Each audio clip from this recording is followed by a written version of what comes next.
en redes sociales. Déjenme saludar a otro amigo.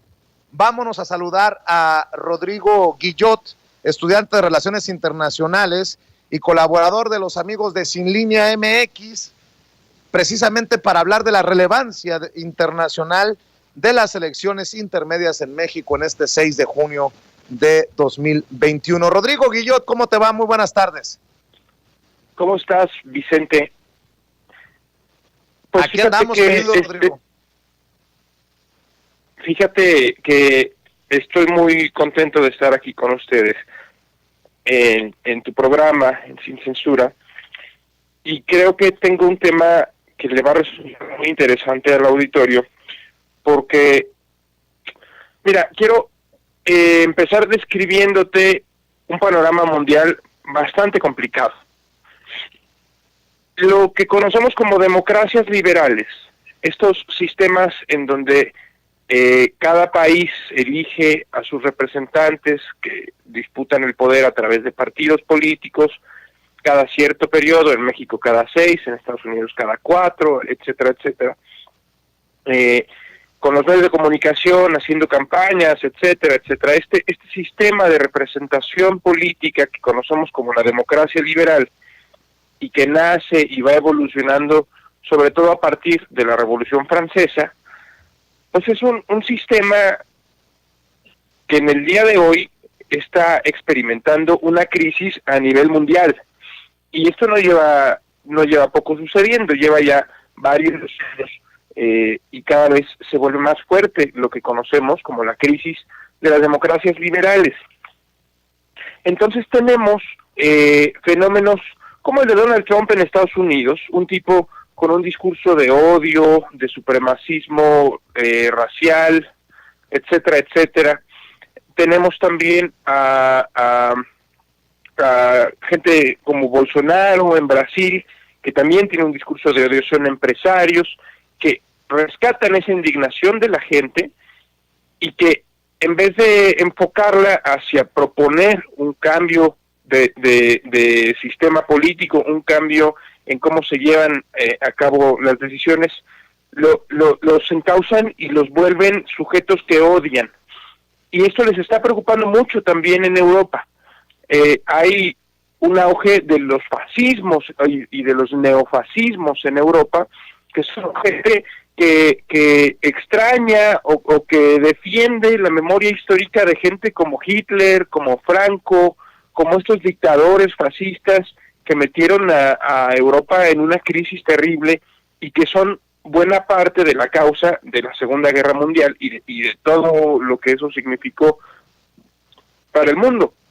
Es decir, vemos un mundo en donde las democracias están en crisis, pero además están surgiendo lo que podríamos denominar como populismo de derecha o fascismos, por todos lados. Además de esto, pues sabemos que hace un año llegó la pandemia, hubo un cambio de poder muy raro en Estados Unidos, en donde el presidente electo es censurado por los medios de comunicación. Una buena parte de la población estadounidense está bastante molesta por cómo se da el proceso electoral. Y en el sur de nuestro continente hemos visto movilizaciones populares tremendas. Se venció a un golpe de Estado en Bolivia, un grupo de militares que toma el poder, que amenaza la vida de Evo Morales, y el pueblo reacciona de la manera correcta, sale a las calles, moviliza, consigue elecciones y gana abrumadoramente las elecciones. Vimos también la lucha por la despenalización del aborto en Argentina. Hemos visto cómo ganó el referéndum para crear una nueva constitución, justamente para cambiar la que heredan los chilenos de la dictadura de Pinochet, etcétera, etcétera, etcétera. La gente está reaccionando, si bien por un lado hay reacciones contra la democracia liberal y sus fallas que se vuelven un populismo de derecha o un fascismo, también es cierto que en el sur de nuestro continente, sobre todo, estos descontentos con la democracia liberal no se están volviendo una articulación de sentimientos políticos de odio, se están volviendo una organización popular para cambiar las cosas, incluso a través de la democracia liberal, que a muchos movimientos no les encantan, ¿no? Porque tiene sus fallas, porque es muy difícil competir en elecciones si no tienes tú el dinero para pagar publicidad, si no tienes tú la popularidad para salir en los medios, etcétera, etcétera. Todas estas fallas que tienen las democracias y que además las oligarquías han ido haciendo cada vez más grandes, ¿no? Poniendo dinero público al servicio de privados, poniendo el dinero de privados al servicio de algunos partidos, enviciando, comprando las elecciones, amenazando los fraudes. Aquí en México pues conocemos cómo operan con el mapacheo, todo eso. Bueno, el caso de México es desde 2018, yo diría desde algunos años antes de que sucediera la elección de 2018, y lo describen así muchos académicos, como un oasis, como un espacio en donde pareciera que la crisis mundial no es crisis, porque aquí en México sí tenemos una vida democrática que va en crecimiento y la gente está sintiéndose representada no solo por el presidente, sino también, aunque en menor medida, también por el movimiento que lo acompaña, y también el pueblo va sintiendo cada vez más la necesidad de participar. Ahora, las condiciones no son necesariamente las mejores. Usualmente en las elecciones del 2021, en las intermedias, pues, la gente participa menos que en las presidenciales. Además, ahora la pandemia y la recesión económica global, pues se espera que puedan inhibir un poco la participación, pero si tú revisas las intenciones de voto, el asunto es que vamos muy arriba, y lo que preocupa o lo que pudiera ser el factor menos favorable es la falta de participación. Entonces, no solamente es importante para nuestro movimiento, que nuestro movimiento está buscando y luchando todos los días, desde el partido, desde el gobierno, desde nuestros enlaces con la sociedad civil, desde la militancia, desde la formación. Estamos luchando contra un régimen, el neoliberal, pero que también se enlaza con los sistemas de dominación imperialista de Estados Unidos y capitalista, que es la forma en que la economía global está organizada. Entonces tenemos una lucha constante y lo que necesita ahora nuestro movimiento, pero que también todo lo que te acabo de decir es de relevancia para muchos y muchas en todo el mundo, y sobre todo porque se considera que México es uno de los espacios privilegiados para la democracia. En el mundo, donde todas las democracias o casi todas están en crisis, México es un espacio muy importante para demostrar que sí se puede luchar de la mano del pueblo. Entonces, lo que necesitamos es que la gente salga y vote. Tan sencillo como eso, tan complicado también, por supuesto, pero tan importante, por todo lo que te acabo de comentar. Y esa era mi reflexión, querido Vicente, cómo una cosa tan chiquita que es una persona saliendo de su casa un domingo, un sábado, el día que hay elección, poniendo su voto en la urna, tachando el nombre del candidato, de la candidata que prefiere, como esos pequeños actos, como los 30 millones de pequeños actos que hicieron las mexicanas y los mexicanos el 1 de julio de 2018, ese pequeño granito de arena en realidad no es tan pequeño, porque al menos en este momento tiene a México como uno de los países más importantes en la política internacional, y tiene también muchas esperanzas la comunidad internacional, sobre todo el sur de nuestro continente, sobre todo los que luchan por la democracia y por los pueblos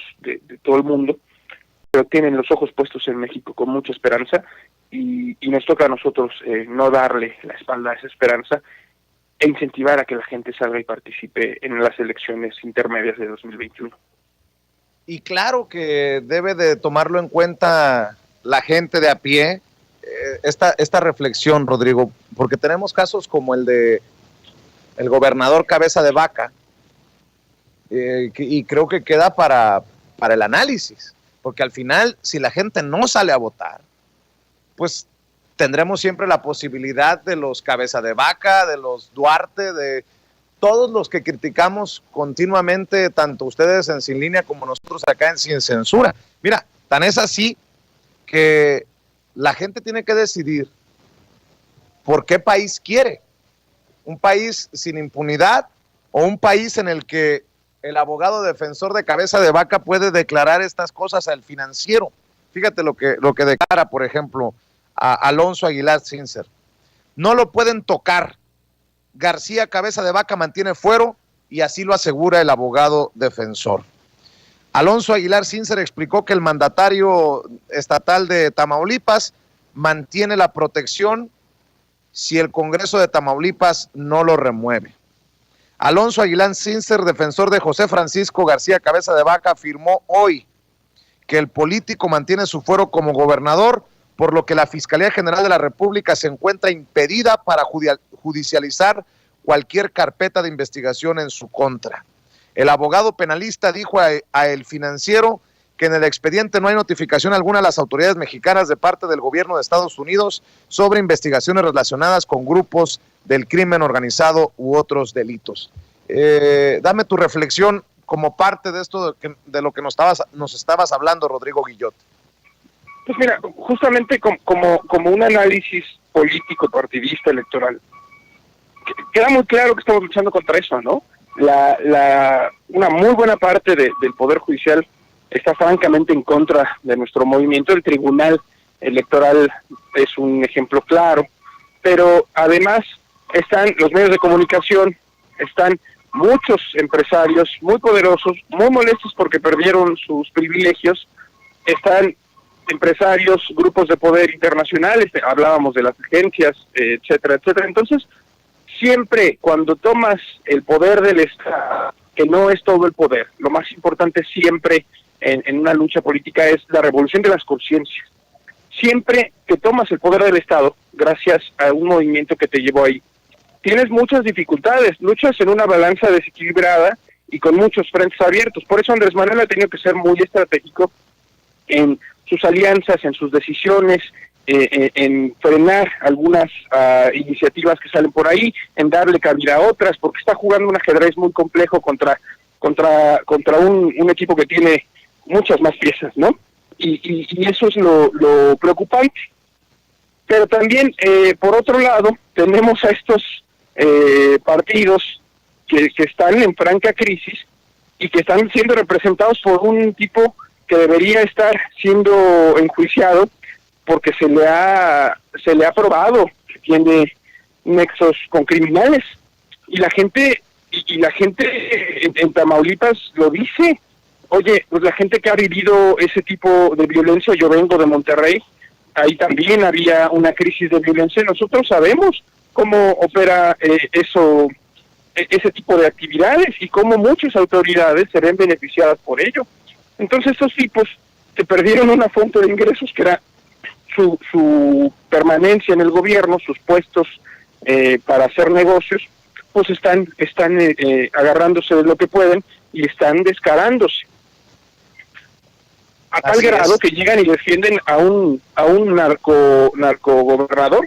Oye, hasta Peña Nieto era más prudente que los gobernadores de la Alianza Federalista. Los de la Alianza van y lo respaldan, lo apapachan, le dan su abrazo. Peña Nieto, no estoy hablando bien de él, porque él también sabía y era cómplice, pero al menos públicamente no era tan descarado. Este descaramiento de la corrupción es síntoma de cómo están aplastados. Y te voy a ser muy sincero, yo he sido crítico de algunas decisiones que se han tomado desde la dirigencia de Morena, y mucha gente también nos dice que de pronto algunas personas no son de su agrado, y de muchos perfiles yo te lo puedo creer, porque a muchos a mí mismo no me gusta, no voy a profundizar en eso, pero es muy importante llamar, aún así, con esta indignación que es legítima, de la gente que dice Morena no puede volverse un partido más, porque no podemos volvernos un partido más. Hay que votar todo Morena, aunque sea contra nuestro sentir más emocional, porque si lo pensamos fríamente, el único espacio de esperanza en el sistema de partidos de México es Morena. Entonces, aquí hay que hacer otro llamado. Primero, defendamos la democracia de elecciones, lo que te decía, que se conoce como democracia liberal. Este 1 de julio, votando por el partido del presidente, dándole la mayoría, impulsando el movimiento que lo llevó y que lo va a defender desde la presidencia, porque es vital que el compañero Andrés Manuel tenga la mayoría, y la mayoría más amplia que se pueda en la Cámara, para que cierre su mandato, para que pueda completar la obra de transformación y para que pueda dejarle a su sucesor o sucesora un país mucho más avanzado. Estamos haciendo 2 sexenios en uno, siempre se ha hecho así, y es impresionante el ritmo que lleva Andrés Manuel y además la eficacia con la que lleva las cosas. Hay que dar la mayoría, y el 2 de julio, y el día siguiente después de la elección, creo que es en junio, no julio, el día siguiente después de la elección, que nos fuimos a votar por Morena en las urnas, nos vamos a meter a Morena y vamos a defender Morena también. Entonces, claro. Y eso ya no es una democracia liberal tradicional, es pelear por una democracia participativa, es empujar que el dinero no sea un factor que te permita ganar elecciones, sino que sea tu perfil, tengas o no dinero, sino tus propuestas, tu trayectoria, la simpatía que tiene la gente, tu trabajo con las personas en tu colonia, en tu estado, en tu distrito. Y tenemos que dar esas 2 luchas. Pues la importante ahora mismo es llamar a la gente a votar por Morena en estas elecciones, y después de la votación tendremos que llamar a seguir con la revolución de las conciencias, que eso es un trabajo mucho más complicado que una elección, pero la elección no deja de ser importante. Así es, y precisamente, Rodrigo, si me permites, para cerrar, ¿por qué no reflexionamos juntos este mensaje de los Ricardo Anayas, que son muy canallas? Porque de un lado está una reflexión como la tuya, y por más que uno tenga diferencias o críticas, creo que lo dices muy bien. Una cosa es la crítica para tener la mejor opción, y otra cosa muy distinta es sumarse al llamado de los canallas, como Ricardo Anaya. Escribe y circula un video. Dice: Andrés Manuel López Obrador hizo berrinche por lo de Salgado Macedonio, y ahora sí lo dijo con todas sus letras. Si Morena obtiene la mayoría, va a desaparecer al INE y va a tomar el control de las elecciones. Eso implica que tú pierdas la libertad y el poder de tu voto. Es ahora o nunca, hay que votar. ¿Qué te parece si vemos y escuchamos a Ricardo Anaya y cerramos con tu reflexión, Rodrigo Guillot? Échele, Ceci. Si en esta elección fallamos, se acabó la democracia que tenemos. Ya lo dijo, si Morena obtiene la mayoría necesaria, López Obrador va a desaparecer al INE y va a tomar el control de las elecciones. Y eso implica que tú pierdas libertad y el poder de tu voto. Yo creo que ni quienes votaron por él quieren que eso pase. O sea, ya había mandado a sus empleados a decirlo al presidente de Morena, a los candidatos. Y el INE va a caer. Ya se anunció por parte del presidente que va a enviar una reforma.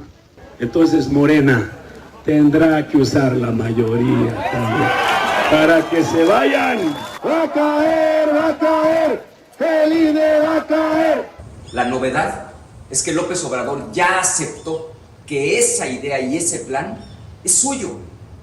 Está muy enojado porque le aplicaron la ley a Salgado Macedonio. Entonces ya explicó que la desaparición del INE será a través de lo que él llama una reforma administrativa. Ahí su nuevo argumento es que nos cuesta mucho. ¿El INE? En esta reforma administrativa. Pues miren lo que hicieron. Sí, claro. Pero además costosísimo.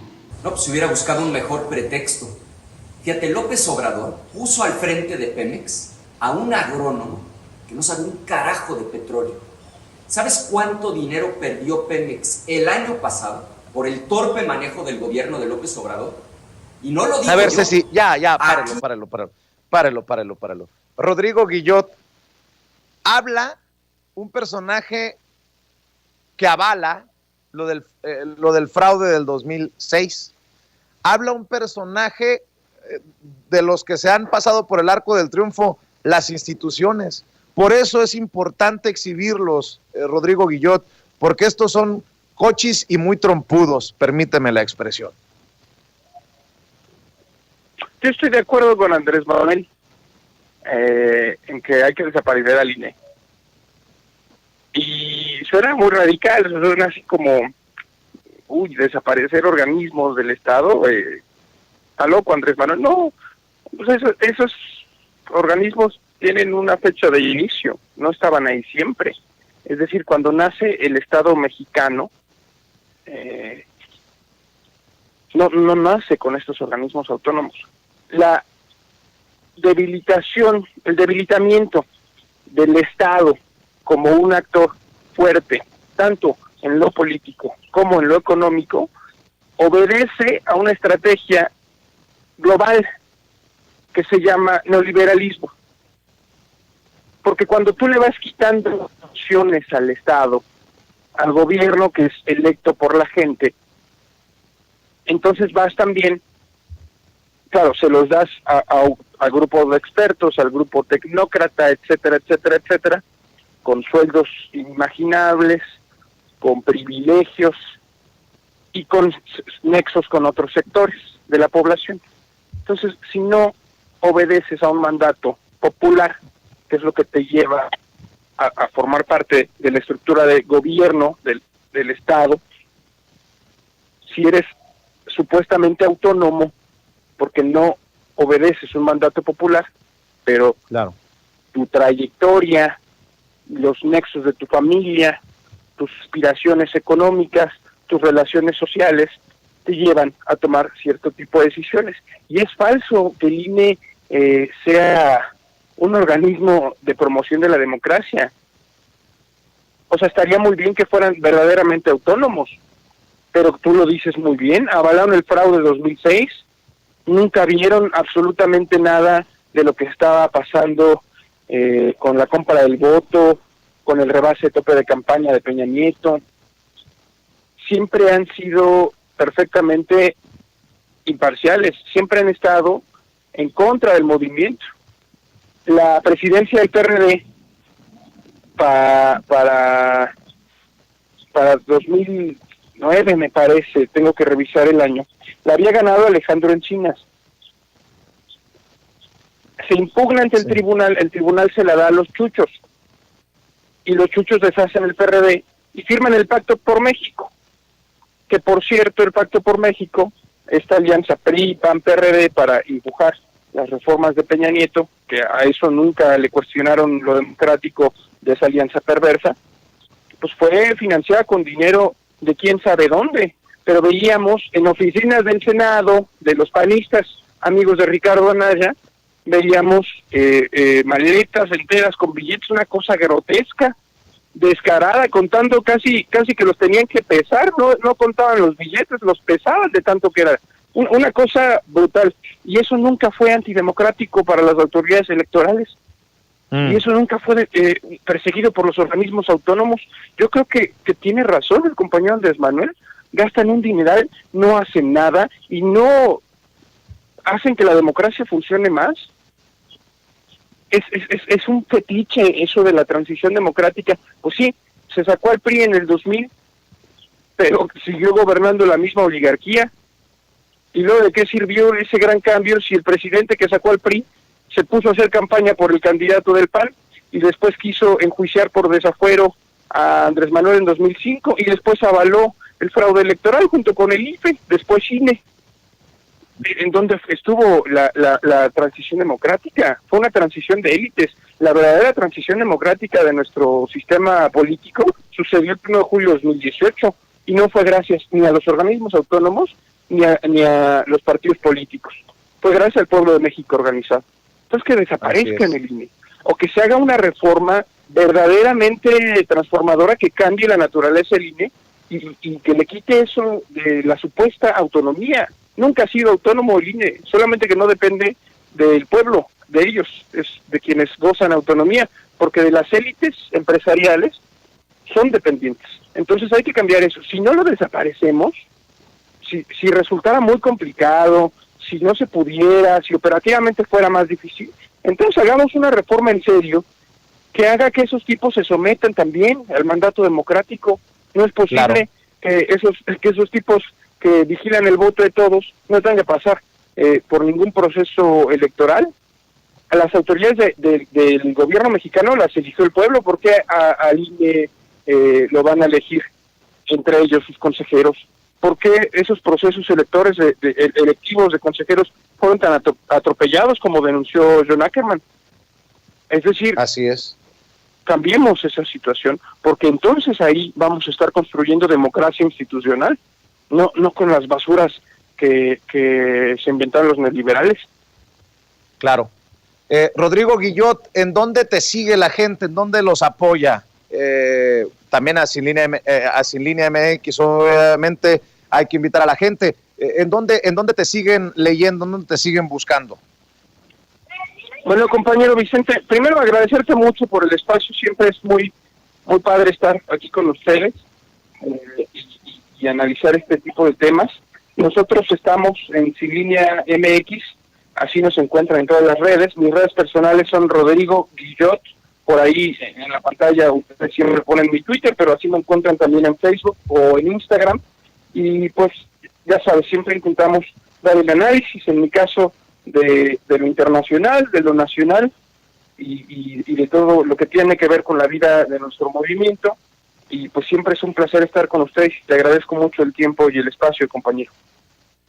Te agradezco a ti, Rodrigo Guillot. Saludos a todos en Sin Línea MX. Un abrazo. Un abrazo a tu equipo y a tu auditorio también. Gracias.